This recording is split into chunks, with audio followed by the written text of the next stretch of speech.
In every era of recorded history, a few towering figures managed to bend the world to their will. They ruled not just by law or decree, but through sheer force of personality and ambition, commanding armies and resources that shaped entire continents. Four such leaders, Alexander the Great, Julius Caesar, Genghis Khan, and Napoleon Bonaparte, are forever etched into our collective memory. Their names evoke images of boundless conquests, strategic genius, and the relentless march of empires. Yet for all their triumphs on the battlefield, each man eventually faced an ending just as dramatic as the life he led. Alexander III of Macedon was born into a world already geared for war. From his father, King Philip II, he inherited not only the well-trained Macedonian army, but also a taste for expansion. As a child, Alexander displayed a keen intellect and a fierce competitive streak. Legend says that when he was shown the Gordian knot, a complex knot said to be impossible to unravel, he simply sliced through it with his sword. This anecdote perfectly captures the brash confidence that would come to define his entire campaign. Yet, Alexander's driving force went beyond mere fame. He became fixated on conquering as many territories as possible, seemingly indifferent to how he would govern them once they fell under his banner. If anything, his passion for wealth or stable rule paled in comparison to the thrill he found on the battlefield. In the eyes of some historians, he was less of a statesman and more of a perpetual storm, rolling across Asia Minor, the Levant, Egypt and Persia with astonishing momentum. His most famous victory was the defeat of the Persian Empire under Darius III. Where others had failed or settled for smaller ambitions, Alexander went straight for the heart of Persia and emerged victorious. Time and again, the speed and decisiveness of his campaigns baffled his adversaries, who were often left scrambling to mount a defense. At each juncture, Alexander's tenacity set a precedent for what it meant to be an unstoppable force. Modern scholars still discuss the brilliance of his tactics, from using the phalanx formation to brilliantly timed cavalry charges. But this unyielding hunger for expansion carried a cost. The farther Alexander pushed, the more restless his troops became. They marched thousands of miles, wrestled with foreign climates, and confronted unfamiliar war elephants and monsoon rains, as in the Indian subcontinent. What once seemed like unstoppable momentum gradually turned into fatigue.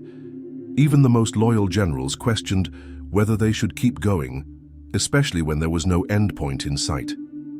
Morale deteriorated, and Alexander's obsession with further conquest struck many as both admirable and terrifying. By the time his army pleaded to turn back, Alexander was already physically and mentally strained. His relentless pace, combined with an affinity for celebratory banquets that often involved copious drinking, hinted at a man approaching the limits of his own endurance. Yet he continued to dream of fresh territories, new rivers to cross, new threats to subdue. And that unstoppable drive set the stage for his dramatic final chapter. But that final chapter would prove far more haunting than even the deadliest battles he had faced. Alexander's expedition into India, though impressive, was the beginning of his downfall. Stretched supply lines, unfamiliar diseases, and his army's outright refusal to venture further east forced him to retreat. They returned through punishing deserts and hot climates that took a grim toll on the exhausted ranks. Still, Alexander pressed on. Reports suggest he adopted elements of Persian dress and ceremony, possibly to unify his empire, but also triggering distrust among his own Macedonian officers. In Babylon, the center of so much wealth and culture, Alexander finally found a moment of rest, but not peace. Accounts from ancient writers describe a heavy drinking party that ended with him developing a sudden fever. Over the next few days, he complained of excruciating pain, lost his ability to speak, and eventually became immobile. One of the most chilling testimonies claims that although he was nearly unresponsive, his mind remained alert enough to observe people around him. Some interpret this as a sign of Guillain-Barré syndrome, or another condition that causes paralysis while preserving cognitive function. His generals, desperate for orders, supposedly asked Alexander to name his successor. In a faint whisper, he responded, "To the strongest." This cryptic statement set off a power struggle that lasted decades, fragmenting the empire he had built into multiple kingdoms ruled by his former allies and close companions. So massive was the realm he had carved out that none of his generals felt obliged to yield to another, and infighting turned the region into a battlefield for the next half-century. Yet, the strangest part of Alexander's demise surfaced after. His breathing had supposedly stopped. Ancient sources say his body showed no signs of decay for 6 days, stirring rumors that he was a divine figure. More modern interpretations suggest that he might have been in a coma, a state so subtle that the medical understanding at the time could not detect a pulse or shallow breaths. If that theory holds any weight, Alexander might have been buried alive under the impression he was already gone, a horrifying possibility that continues to captivate researchers. Even in death, the idea that this conqueror could cheat decomposition seemed to confirm his almost mythical status. That final twist, an uncorrupted corpse, the whispered last words, and the suspicion of paralysis only deepened the aura around him. Historians still debate how much of it is fact and how much is legend. Regardless, Alexander the Great's ending was as larger than life as his empire had been, and though his life was cut short at just 32, his legacy would inspire countless. Others, including a Roman statesman, who measured his own achievements against Alexander's and found them wanting. Gaius Julius Caesar grew up in a Rome that was already straining under the weight of its own ambition. Civil wars and political rivalries were rampant, and the delicate balance between the Senate and military generals was on the brink of collapse. Enter Caesar, a bold, intelligent, and charismatic figure who quickly climbed Rome's political ladder. He formed the first triumvirate with Pompey and Crassus, securing an alliance that allowed him to bring Gaul, modern-day France, and parts of surrounding territories under Roman rule. During his campaigns in Gaul, Caesar showed himself to be both a cunning diplomat and a fearsome commander. He penned his own commentaries, carefully crafting a public image of himself as Rome's heroic defender, even as he expanded its borders at a staggering rate. Yet, the more Caesar's power grew, the more suspicious the Roman elite became. Whispers circulated that he might not stop until he ruled all of Rome single-handedly, a fear that would eventually prove justified. Upon returning to Italy, Caesar famously crossed the Rubicon River, a direct act of defiance against the Senate's orders, and sparked a civil war. "The die is cast," he is said to have declared, marking a point of no return. With startling efficiency, he defeated his rivals, including Pompey, and consolidated power.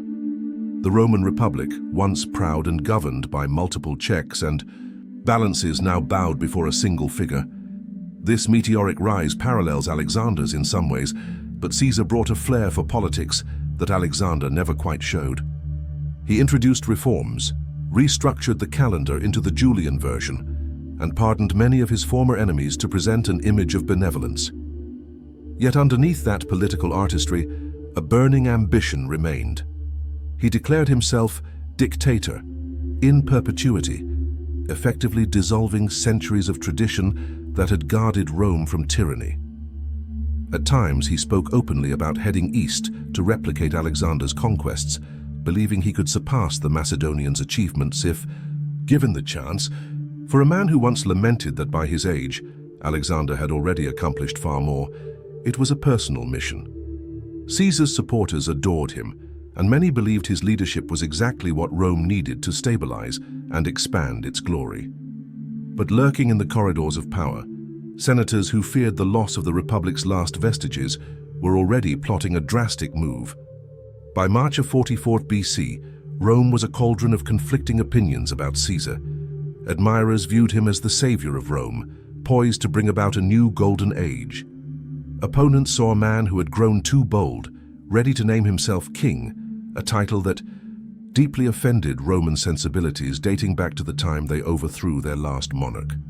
Caesar's penchant for wearing royal-looking garb and allowing statues of himself to be erected across the city did little to calm these suspicions. Group of senators, numbering around 60, banded together in a conspiracy to end his rule once and for all. Among them were men once close to Caesar, like Marcus Junius Brutus, who struggled with the moral weight of betraying a leader he had personally admired. Nevertheless, on the fateful Ides of March, they lured Caesar to a meeting at the Curia, of Pompey. Accounts tell of a sudden flurry of daggers. Caesar was stabbed repeatedly, with the final count reaching 23 wounds. He tried to fight back, at first in shock that many he considered allies were turning against him. The moment he saw Brutus among the attackers, Caesar is said to have ceased resisting, uttering words akin to "you too, child," or something similar. The phrase "et tu, Brute" would later become immortalized, though historians debate its accuracy. The act was swift and brutal, leaving Caesar bleeding on the marble floor. In the eyes of his assassins, the Republic had been saved.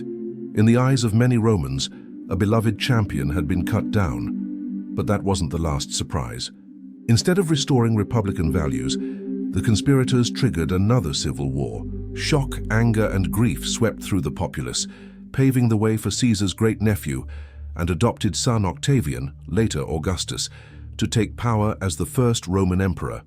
The very act, meant to preserve the old ways, instead accelerated Rome's transformation into an empire. Caesar's death, much like Alexander's, initiated a ripple effect that shaped the future far beyond his lifetime. And as stories of Caesar's final words and the betrayal by friends spread, the seeds were planted for an empire that would soon overshadow the old republic. Unrest in Rome wouldn't end with Caesar's fall. What happened next would reshape the known world. Centuries after Caesar, another figure rose far to the east, uniting the vast rugged plains of Mongolia under one banner before launching campaigns that would bring entire civilizations to their knees. Genghis Khan, born Temujin, emerged from tribal disputes and personal adversity to become the founder of the Mongol Empire. Where Alexander and Caesar often claimed some form of divine favor or advanced political structures, Genghis Khan's approach was unapologetically direct. Conquer swiftly, rule through both fear and tolerance, and move on to the next target. He understood something elemental about warfare that others overlooked. Rather than rely solely on heavy infantry or grand fortresses, Genghis Khan honed the Mongol cavalry into a near-perfect fighting machine. He emphasized speed, surprise, and superior tactics that allowed relatively small Mongol forces to defeat far larger armies. Entire cities trembled at the mere rumor of his approach. Some surrendered immediately, hoping to escape the devastation that awaited resistors. Yet, he wasn't just a brute force conqueror. Historical records show Genghis Khan valued meritocracy within his ranks, promoting loyal allies and brilliant strategists, regardless of their tribal background. He established communication routes, a form of postal system, and encouraged the exchange of knowledge and culture across his sprawling empire. In many ways, this contributed to a flourishing of trade along the Silk Road, making the Mongol realm surprisingly cosmopolitan under its tough exterior. Still, Genghis Khan never pretended to be a benevolent ruler in the style of an enlightened monarch. He openly declared that the greatest joy was to vanquish enemies, seize their riches, and take the spoils. He did not sugarcoat the brutality of his conquests. Cities that resisted were often razed, populations scattered or destroyed, and survivors integrated as subjugated peoples. Through these acts, he transformed a fragmented group of nomadic tribes into the largest contiguous land empire in history, an accomplishment that still baffles historians. Yet even the scourge of God, as some called him, had to face his mortality. And that moment, like everything else in his life, became an event steeped in myth, rumor, and intrigue. When it comes to Genghis Khan's final days, the details grow murky. Some accounts claim he died from illness, possibly acquired during his campaigns. Others suggest a fatal injury, maybe an arrow wound sustained in battle. A more dramatic legend says he was killed by a captive princess who refused to succumb to him. Yet another story points to plague. The truth remains elusive because Genghis Khan himself wanted it that way. To maintain the secrecy around his death, he reportedly issued orders that anyone who encountered the funeral procession be executed, ensuring no witnesses could reveal the location of his final resting place. Stories go so far as to suggest entire swaths of land were cleared of inhabitants, all in a bid to protect the site of his grave. As a result, no one can say with certainty where he was laid to rest. Archaeologists and adventurers have spent centuries searching for his tomb, but it has never been conclusively found. This secrecy fueled endless speculation. Some believe Genghis Khan was buried near the Onon River, the region of his birth, while others propose hidden burial mounds beneath the Mongolian steppe.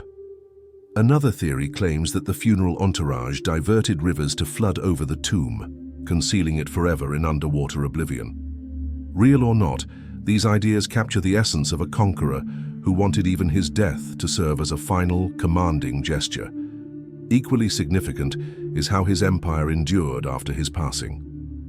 Unlike Alexander's domain, which fragmented almost immediately, the Mongol Empire remained unified for a time under Genghis Khan's descendants. They even expanded further, eventually reaching from Eastern Europe across Asia, a testament to the administrative systems he had put in place. In that sense, Genghis Khan's influence outlasted him, weaving itself into the political and cultural fabric of multiple nations. Yet, despite this legacy, the nature of his demise remains a source of fascination. Did he succumb to a routine ailment on the battlefield, or was he brought down by treachery? The answer remains locked away in the dusty annals of history. And in a way, that eternal question adds another layer to the mystique of the Mongol warlord, who seemed almost invincible in life. But the idea of conquering Europe as he might have done was left unfulfilled. Another man, Napoleon, would eventually take up the torch of attempting to unite large swaths of the continent under one banner, only to find himself battling foes beyond his control. Fast forward to the late 18th and early 19th centuries, and we arrive at the age of Napoleon Bonaparte. Hailing from Corsica, he rose through the French military ranks during the tumultuous years following the French Revolution. His keen, strategic mind and fearlessness in battle propelled him into a position of immense power. Eventually, he crowned himself Emperor of the French, a move that echoed the imperial ambitions of the ancient rulers. Napoleon's approach to warfare was akin to composing a symphony. He coordinated artillery, cavalry, and infantry with such precision that entire enemy formations seemed to dissolve before him. Stories abound of how he would stay up late, poring over maps, anticipating every contingency. His memory for details, down to the number of horseshoes or rations needed for a campaign, was almost superhuman. Campaigns in Italy, Prussia, Austria, and elsewhere showcased his ability to win battles against formidable odds. Yet, like his predecessors, Napoleon also displayed a restless ambition. Having secured much of continental Europe, either through conquest or alliance, he set his sights on challenging Britain, the one nation that consistently eluded his grasp. The catastrophic failure of his Russian campaign in 1812, however, began to erode his aura of invincibility. The frigid winters, scorched earth tactics by the Russians, and logistical nightmares decimated his once proud Grand Army. Though he staged a remarkable comeback, the writing was on the wall. More political troubles brewed at home. France had grown weary of continuous war, while Napoleon's enemies formed new coalitions determined to contain him. Each victory he scored seemed to sow the seeds of greater opposition. Some saw him as a liberator who spread revolutionary ideals, while others accused him of being a tyrant, no better than the monarchs he had displaced. Yet Napoleon pressed on, fueled by a desire to reshape Europe in his own vision. By the time the fateful Battle of Waterloo arrived in 1815, Napoleon's empire had started to crumble under the weight of too many wars, too many alliances turned hostile, and a drained French economy. That final defeat at Waterloo was swift and decisive, ending his dreams of renewed continental dominance. Yet even in this loss, he retained the self-assured air of a man who believed he was still the rightful ruler of a grand domain. Soon he would find himself exiled to a distant island, living out his days in an isolation that must have felt more punishing than any prison cell. But what happened during those final years on St. Helena would carry the hallmark drama that surrounded his entire life. The British, wary of Napoleon's habit of staging comebacks, exiled him to the remote island of St. Helena, far out in the Atlantic. The climate was damp, the residents modest, and his mind, once occupied with the grand orchestration of armies, was now left to dwell on memories and regrets. Despite his diminished circumstances, Napoleon maintained the bearing of an emperor. He surrounded himself with a small entourage, held formal dinners, and attempted to dictate his memoirs. In some accounts, he was obsessed with shaping how future generations would view his reign, hoping to preserve an image of himself as a champion of the people. A lingering debate centers on the cause of his death. Official reports point to stomach cancer, which had run in his family. Others suggest he might have been slowly poisoned. Arsenic traces were supposedly found in samples of his hair, though this could also be explained by environmental factors and the types of treatments used at the time. Either way, Napoleon's health steadily declined. He experienced episodes of severe abdominal pain, fatigue, and depression. The man who once led hundreds of thousands of soldiers felt powerless against the slow decay of his own body. On May 5, 1821, with a storm raging outside, Napoleon's final words were reported to be, "France, the army, Josephine," a poignant farewell to the country he loved, the military machine he had commanded, and the woman he cherished most in his personal life. Some also claim he uttered phrases in delirium, reliving battles and giving orders, as though the walls of his cramped quarters were once more the open plains of a European battlefield. News of his death reached Europe slowly, and when it did, it triggered a wave of reflection. Monarchs who had once trembled at his name now debated his legacy. To some, he was a hero of the revolution who reshaped nations. To others, he was a conqueror whose insatiable ambition cost countless lives. In his own mind, he seemed to envision a grand historical verdict that would eventually absolve him, painting him as a figure on par with the greatest leaders of antiquity. In a curious way, he got his wish. Centuries later, Napoleon remains a subject of endless debate, his feats studied in military academies around the globe, his laws, the Napoleonic Code, still influencing legal systems. Thus ended a man who could have retired in comfort, yet chose to gamble everything on the battlefield until he had no moves left. His final breath on St. Helena tied a neat bow on the saga of a Corsican artillery officer who rose to become an emperor, only to watch his star fade in one climactic moment at Waterloo. Alexander the Great, Julius Caesar, Genghis Khan, and Napoleon Bonaparte. Four conquerors from vastly different backgrounds who each redefined the world around them. Their personalities were as colossal as the empires they built. They risked everything for victory and glory, forging legacies that have outlived them by centuries. Yet the manner in which they exited the stage also underscores a shared truth. Not even the mightiest can escape mortality, betrayal, illness, or the slow erosion of power over time. Enjoyed this glimpse into the triumphs and downfalls of history's greatest conquerors? Make sure to hit that like button and subscribe to the channel for more captivating stories and little-known facts from the world's most fascinating chapters. Each new video uncovers deeper insights into human ambition and the forces that ultimately bring even the mightiest to their knees.